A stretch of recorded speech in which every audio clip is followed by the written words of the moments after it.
మనం జాగ్రత్తగా గమనిస్తే సుబ్రహ్మణ్యేశ్వర స్వామి వారి యొక్క అవతారంలో అంతా కూడా 6 అంకెకి చాలా ప్రాధాన్యత కలిగి కనపడుతుంది. అందులో షష్ఠి ఆయనకి సంబంధించినటువంటి పూజలు. చాలా చిత్రమైన విషయం ఏమిటంటే అటువంటి గొప్ప రోజునే కదూ మనం కూడా సభ చేసుకుంటున్నది. ఇప్పుడు ఈ కృత్తికలు 6 పిల్లాడికి 6 ముఖాలతో ఉన్నవాడికి 6 పాలిచ్చారు. వాడు పాలు తాగాడు.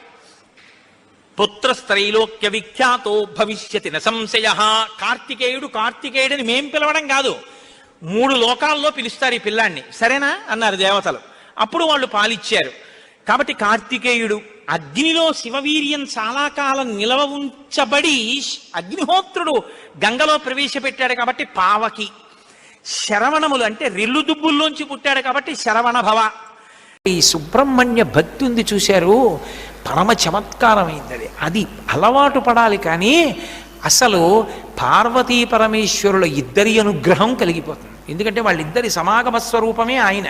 సుబ్రహ్మణ్య ఆరాధనం గురించి మహాస్వామి చెప్తుండేవారు. సుబ్రహ్మణ్య ఆరాధనలో మహాస్వామి దిట్ట. అసలు ఆయన సన్యాసాశ్రమ స్వీకారం కుమారకోష్టంలోనే జరిగింది. అక్కడ స్నానమే చిట్ట చివరి స్నానం బ్రహ్మచారి గారు. కాబట్టి ఆ సుబ్రహ్మణ్యారాధన చేసేటటువంటి వాళ్ళకి లోపల దేవతలు మాత్రమే ఉంటారు, రాక్షస గణములు ఉండవు.